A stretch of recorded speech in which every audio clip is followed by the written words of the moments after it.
우리 역사상 최초의 여왕. 최초의 여왕. 네, 선덕 여왕. 고려 시대도 없었고 조선 시대도 없었고 기본적으로 여왕이 왕이 된다? 이건 뭐 상상도 할 수 없는 그런 이야기잖아요. 어느 누구도 말한 적 없고 어느 서책에도 쓰인 적 없는 여왕이라는 새로운 말. 당연히 즉위 전부터 선덕 여왕을 향한 그 불신과 불만 가득했거든요. 그런데 선덕 여왕은 어떻게 그 모든 걸 넘고 당당히 역사에 이름을 남긴 최초의 여왕이 될 수 있었을까? 자, 선덕 여왕의 이름이 뭐냐면 덕만입니다. 덕만. 덕만이. 그 드라마에서 봤던 것 같아요. 그죠? 덕만이가 선덕 여왕이 될 때까지의 그 과정, 그 스토리 한번 지금부터 살펴볼 텐데 우선 선덕 여왕의 아버지 진평왕부터 이야기를 좀 시작해봐야 되지 않을까? 진평왕은요, 신라 26대 왕입니다. 네, 26대 왕인데 즉위 후 신라를 잘 이끌어가던 진평왕. 그런데 그 진평왕에게는 3명의 딸이 있었대요. 첫 번째 딸 이름이 천명, 두 번째 딸 이름이 덕만, 셋째 딸 이름이 선화.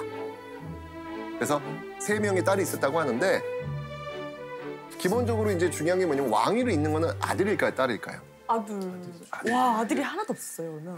진평이 40년 넘도록 아들이 없는 거예요. 그래서 굉장히 좀 고민이 될 수밖에 없는 그런 상황이었는데 일단 이 진평왕 같은 경우에는 어떻게 이 왕이 되었느냐 그걸 좀 봐야 돼요.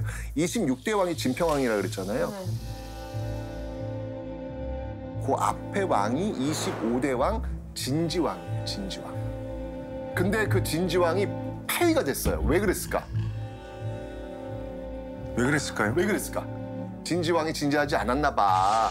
여자를 그렇게 많이 밝혔대요. 예. 결국 이제 폐위가 됐는데 문제는 뭐냐면 그 진지왕의 아들이 김용춘이에요. 김용춘. 용춘. 진지왕이 폐위되지 않았다면 그의 아들 김용춘이 왕이 돼야죠. 근데 진지왕이 폐위가 되면서 그 김용춘의 사촌 진평왕이 결국 왕위를 차지하게 된 것이죠. 굉장히 럭키했네요. 되게 운이 좋은 것이죠. 네. 중요한 건 뭐냐면 이제 그렇게 해가지고 이 진평왕 때로 쭉 가가지고 왕위를 이어야 되는데 아까 제가 이야기했잖아요. 아들이 있다 없다. 없다. 여기서부터 이제 진평왕 이제 고민이 시작되는 거예요.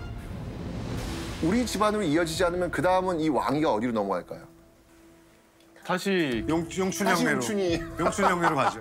그쪽으로 갈 수밖에 없잖아요. 그죠?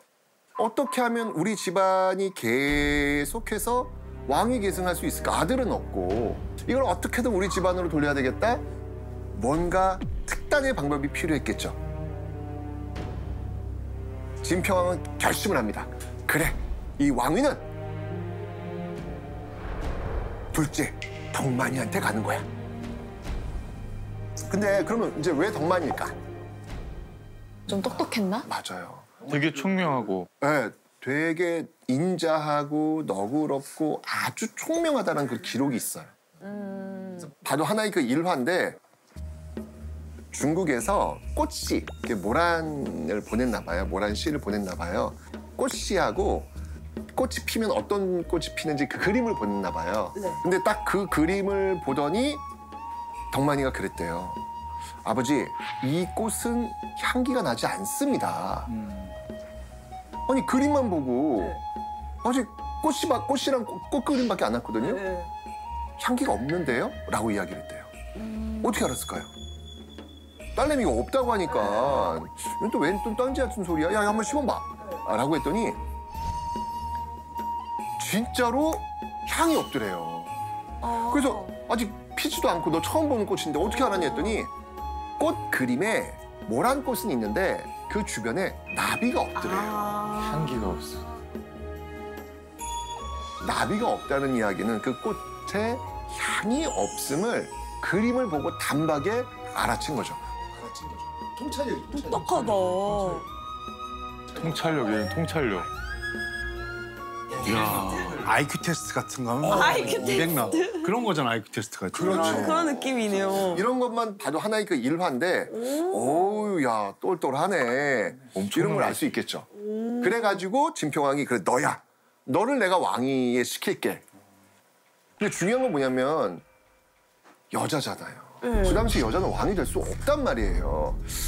그래서 진평왕이 이제 고민을 한 거예요. 이걸 어떻게 하면 왕위를 계승시킬 수 있을까? 정치를 하는 데서 제일 중요한 게 뭐다? 명분. 명분이 제일 중요하거든요. 이때 이 진평왕이 사용했던 그 명분, 그게 바로 골품제라는 겁니다. 골품제. 골품제. 신라 지배층은요, 골과 품으로 나뉘어요.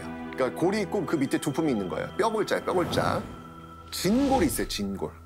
그 다음이 두품은 6두품, 5두품, 4두품, 3두품 이렇게 떨어지는 거예요.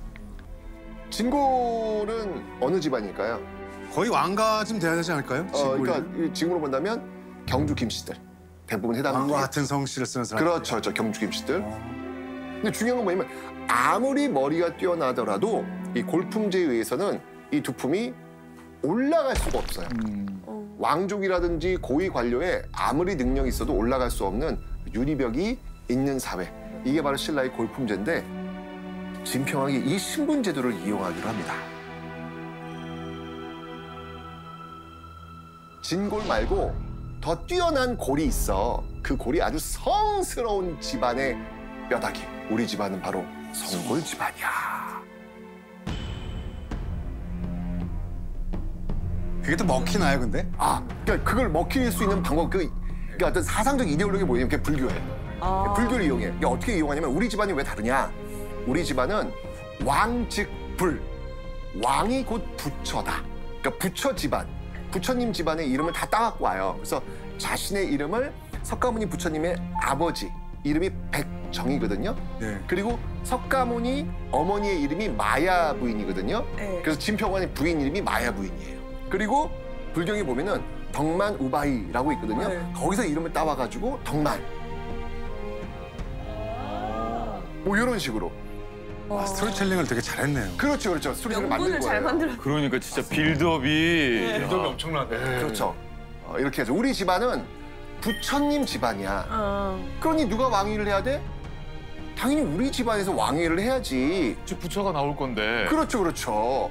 결국 이렇게 골품제라고 하는 이런 어떤 그 이데올로기를 이용해가지고 너 아웃, 우리 딸이야. 그래서 덕만한테 왕위 계승을 주겠다. 근데 기본적으로 이제 그 당시에 이렇게 설득을 했다고 해도 이 진골 귀족들이 아니 어찌 여자가 왕위를 한단 말인가? 말이 돼? 성골, 진골? 웃기는 소리. 그러니까 반대 세력이 이게 있구나.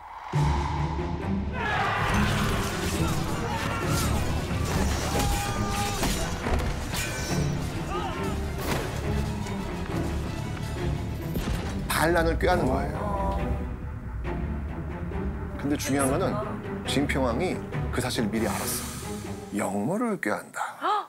석품과 칠수기 라고 해서 다 잡아들여요.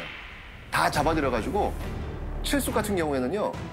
모가지를 빵 치면서 구족을 멸하라고 합니다. 구족. 부족? 구족을. 씨를. 그 가문을 그냥 없앤다는. 그렇죠. 아주 씨를 말려버리는 거죠. 그리고 석품도 그냥 모가지 댕강. 그러니까 이렇게 한 이유가 뭘까요? 내 딸이 왕위를 지키기 위해. 그렇죠. 너희들 반기를 들고 나오네? 그럼 어떻게 되는지 내가 보여줄게. 강력한 경고 메시지를 보낸 거죠, 지금. 아버지의 힘이 엄청 컸네요, 그러면. 강력한 경고 메시지를 보낸 거죠. 명왕 아버지는 다 좀 무섭군요. 왕권 강화를 다 해주시고 돌아가시는 거. 그러네요. 세종의 아버지 이방원도 그랬고 덕만의 아버지 진평왕도 그랬네요. 그러니까요. 예. 그런 식으로 해가지고 결국은 아버지가 탁 만들어놓은 자리 위에 드디어 우리 역사상 최초의 여왕 선덕여 왕이 짜잔 하고 등장하게 되는 겁니다.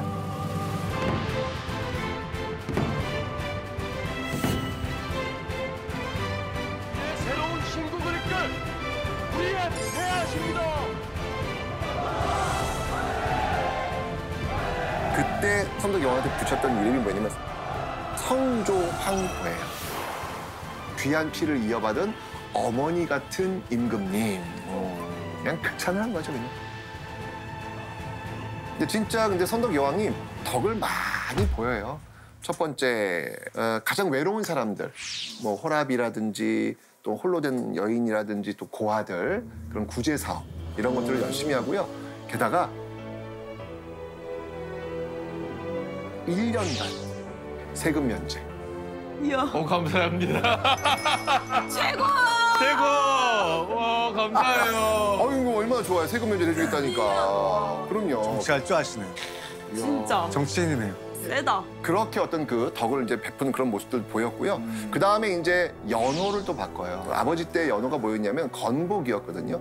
옛날엔 지금처럼 이제 2000 몇 년 이렇게 안 쓰고 왕이 딱 즉위하려면 왕이 즉위한 해가 몇 년. 그때부터 1년, 2년, 3년 이렇게 세고 있거든요. 예. 그런데 아버지 연호 쭉 썼단 말이에요. 그러다가 이제 인평이라는 자신의 연호로 바꿔요. 이거 뭘 의미하는 걸까요? 대줄을 끊고 이제 나는 나로서 쓰겠다 이런 선언을 한 게 아닐까요? 그렇죠. 그러니까 뭔가 어떤 그 왕권에 대한 자신감 이런 것들이 연호를 바꿨다라고 하는 어떤 그런 데서 알 수가 있는 것이죠. 인평, 아주 인자하고 평화스러운 시대가 시작되었다. 그게 바로 나의 시대다.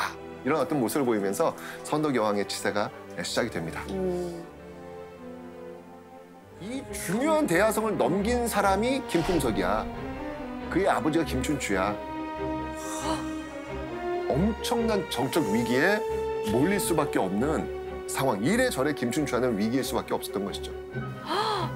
그런데 위기잖아요. 근데 선덕 여왕이 이때 이제 의자왕이 이제 고속도로 뚫린 거예요. 경주까지 그냥 쫙 올 수 있는 거예요. 그냥요. 그 길목에 암양주라고 있어요. 암양주. 암양주. 암양주인데 이 선덕 여왕이 암양주 책임자를 누굴 맡기냐면 김유신을 맡겨요. 너가 막아라. 김유신. 아, 김유신이 있죠. 근데 여기서 김유신이 제대로 막아내고 오히려 백제를 공격합니다. 역시. 네, 역시 김유신이에요. 김유신이 그 위기를 극복을 해내는 거예요. 결국 이후에 신라 전체를 다 아우르는 총사령관 임명하게 되는 그런 계기가 된 거죠. 그런데 백제와 고구려가 연합을 맺고 신라를 대대적으로 공격하려고 준비한다는 겁니다. 자, 이렇게 고구려와 백제의 연합 소식에 다급해진 선덕 여왕 특단의 조치를 취합니다. 바로 김춘추도 이제 자신의 그 장기가 뭡니까? 외교. 외교 아니겠습니까? 그래서 이제 그 외교를 풀기 위해서 이후에 이제 남양 동맹을 연결하게 되는 그런 어떤 토대를 구축하는 게 또 김춘추가 되는 거죠. 참 어려운 상황이었지만 어떻게든 그 위기를 막아내는 중추적 역할을 한 게 바로 이 두 사람이었다. 당태종이 세 가지 옵션을 줘요. 옵션 한번 들어보세요. 첫 번째, 알았어. 그러면 내가 직접 내가 간다. 오. 야, 근데 대신 조건이 있다. 병력은 소수가 간다. 뭐 그러면 뭐 내가 저기 뭐냐 그 쳐들어온 그 주변국들 내가 정리해줄 수 있지만 뭐 올해는 못 갈 거다. 뭐 한 1년 버틸 수 있을까? 난 왜냐면 또 돌아와야 되니까. 한시적이다. 요거 조건 옵션 하나. 두 번째는 뭐냐면 두 번째 내가 안 간다. 대신 그 붉은 옷 또는 붉은 깃발, 당나라군을 상징하는 그런 거 수천 개를 좀 보내주겠다. 그거 들고 있으면 오! 동나라 군대가 와서 지키네? 아. 라고 해서 좀 무서워하지 않겠냐? 두 번째 옵션. 세 번째 옵션. 그 관련돼서 우리 상엽 씨가 한번 고서 내용을 한번 좀 읽어봐 주실까요? 황제가 말하기를 너희 나라는 부인을 임금으로 삼아 이웃 나라의 업신 여김을 받고 임금의 도리를 잃어서 해마다 편안할 데가 없다. 내가 종친한 사람을 보내 너희 나라의 왕으로 삼을 것인데 이것이 세 번째 계책이다. 뭐니? 에이? 이게 뭐 말도 안 되는 소리예요? 이건 약간 조롱인데요. 그렇죠. 이거는 율바도. 맞아요. 여자가 그 다스리는 나라가 그게 나라냐? 야야 그럴 바야 그냥 우리나라 내 종친 보낼게. 모욕을 주는 거죠. 쉽게 얘기하면. 네. 오만 방자하기 이럴 데 없네요. 맞아요. 진짜 너무너무 모욕적이라는 생각. 그렇죠. 모욕적인데.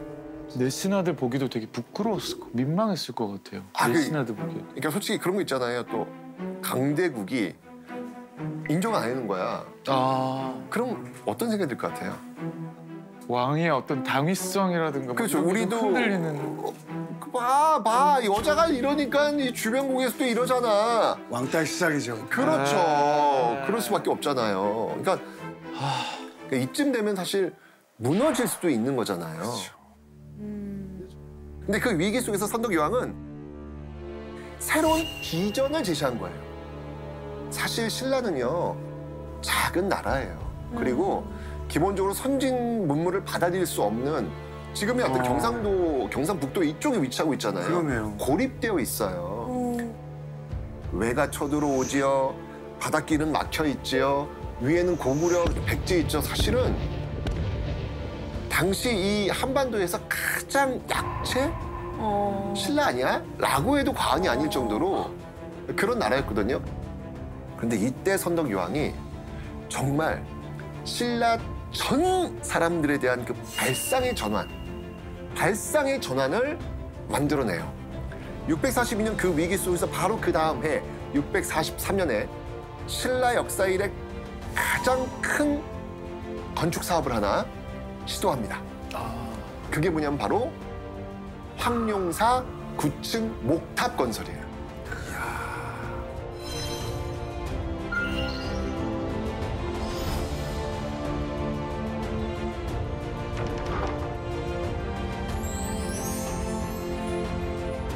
높이가 80m예요. 황룡사 9층 목탑은 놀라지 마십시오. 이게 아파트 30층 높이잖아요. 쇠못을 하나도 안 썼어요. 다 나무를 끼워가지고 올라간 거. 목조 건물로. 네, 목조 건물로. 대단하다.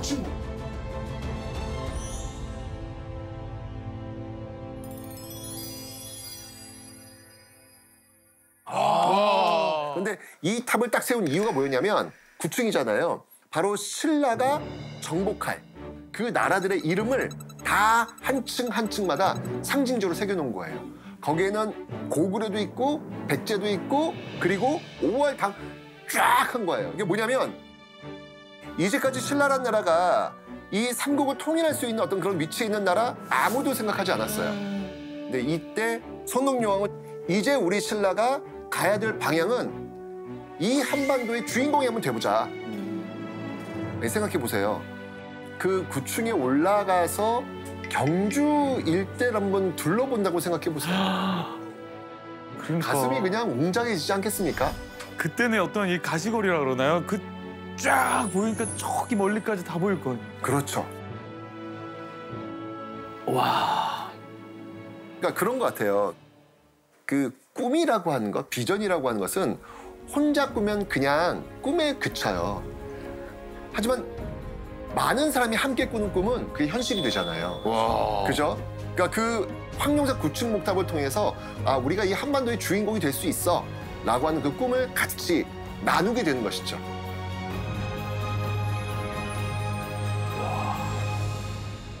당시 어떤 그 신라 선덕여왕 때의 어떤 그 발상의 전환. 저는 이런 걸 혁신이라고 보거든요.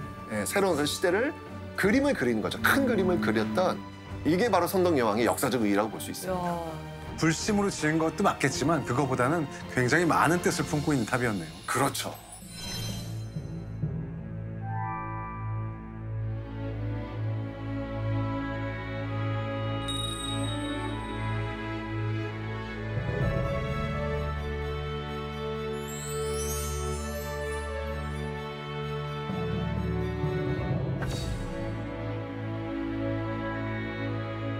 진짜 삼국 통일의 시작은 선덕여왕부터였다고 봐도 과언이 아니에요. 그렇죠.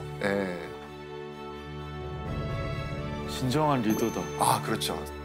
보시면 알겠지만 정말 이 선덕여왕은 즉위하기 전부터 정말 그 여자라는 그 핸디캡으로 힘들게 왕이 되었고 왕이 되어서도 무시받고 조롱받고 그럼에도 불구하고 좌춘추 우유신과 함께 새로운 통일 신라 시대의 어떤 페이지를 열었던 첫 번째 왕이 선덕여왕이 아닐까라는 생각을 한번 해보게 됩니다.